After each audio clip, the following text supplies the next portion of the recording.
Magandang araw po sa inyo. Today meron akong ipe-present na isang property malapit po sa dagat at malapit sa National Highway. Okay naman po ang papeles. Alright.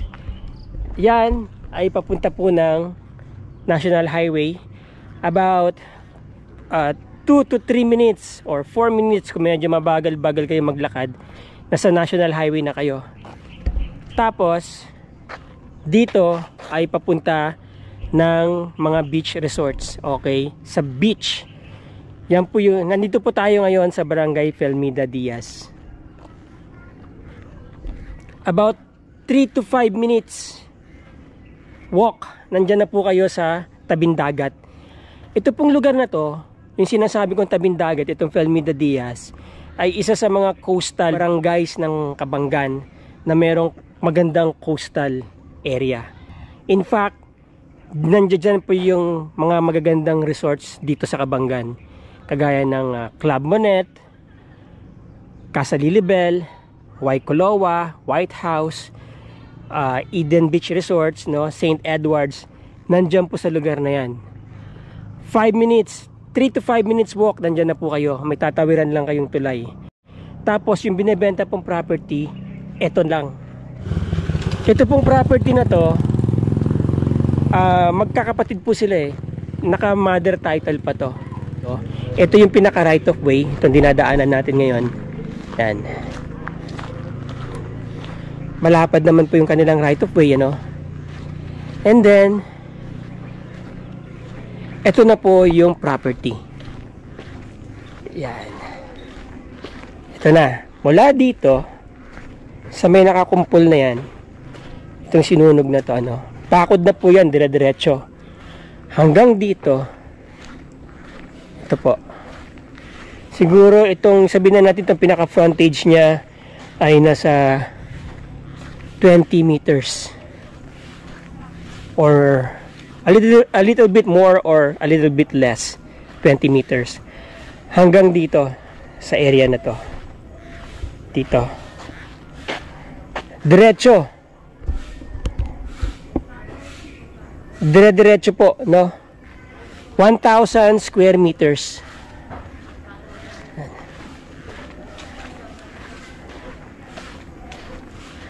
Ito sa may bakod na yan.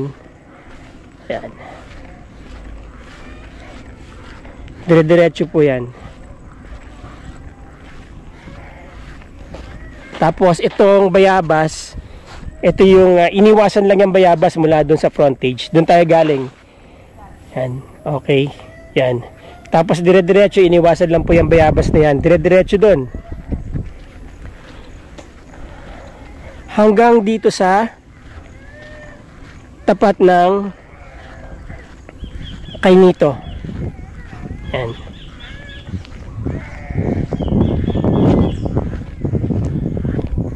So, ang haba niya siguro, tingin ko nasa mga 80, no? Or kung 20 yun, mga 50 meters siguro ito.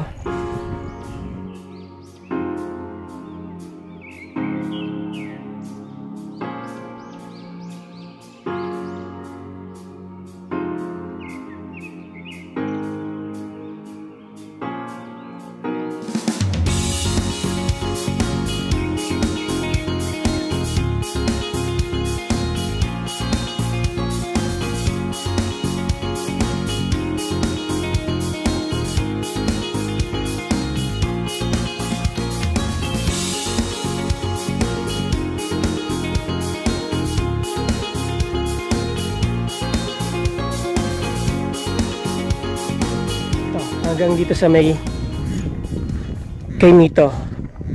Yan. Yan ang tapat niyan. May konting right of way lang dyan para dito sa bahay, no? Yan. Ang ganda kasi eventually magkakaroon ka ng kalsada din dito sa harap mo. Diba? Tapos pa ganyan. Yan. Medyo nahati lang tong plane na to. Yan. Nandyan yung mga resorts, no? Kapag nagpatayo kayo dito ng mataas na bahay, makikita niyo yung beach at makikita niyo yung mountain view. Now, this is about Itong property po na to is about 3 to 4 hours from Manila, depende sa time of the day. Kapag madaling araw kayo pupunta, mga 3.5 hours andito na kayo. Or kapag medyo traffic, expect nyo around 5 hours bago kayo makarating dito from Balintawak exit. Ang daan ninyo ay sa Subic SLEX.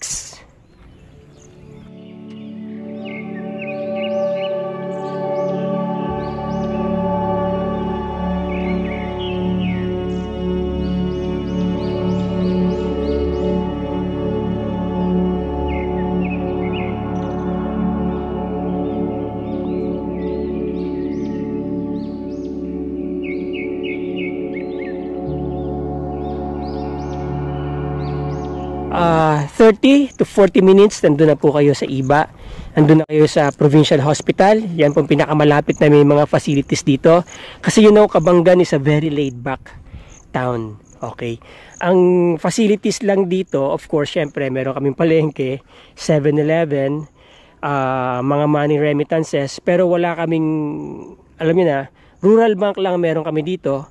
May ATMs, 3 ATMs meron kami. Malapit lang naman po ito sa National Highway. Kung may sasakyan kayo, in about a minute, andun na kayo sa National Highway. Pag kaliwa ninyo, papuntang Iba. Pag kanan ninyo, papunta na ng Manila yan. Alright, so ayan, no? Again, 1,000 square meters po ang binibenta dito. Nakakabit pa to sa mother title. Okay, yung may-ari na, yung nagbebenta na, ang bahalang magtapyas, magpa-survey, mailipat sa inyo yung 1,000 square meters. At binibenta niya po itong property niya ng 1.4 million. Mura na po yan. Alam nyo kasi, napakalapit nito sa isa sa mga pinakamagagandang lugar kung saan pinupuntahan ng turista, itong Cabangan. Dahil ang Cabangan ay next to San Felipe. San Felipe, Liwliwa, diba? Sumikat yan, maraming pupunta dyan. Cabangan, hindi pa ganun ka-crowded, no? Ang ganda niya pampuntahan. Next in line na po itong Cabangan na magbo-boom sa turismo pagdating sa coastal area. Dahil well preserved po yung coastal area namin dito. Hindi po ginagalaw yung harap namin. At kaya maraming nag-i-invest, magagandang mga resorts po talaga nandiyan dyan. So matataas na po ang value dyan. A few meters from here, coastal area na. Alam niyo po ba kung magkano ang bentahan dyan? Yung pensan. Yung pinsan ko nga, binebenta niya ng 25,000 per square meter yung property niya. Kung makikita niyo dun sa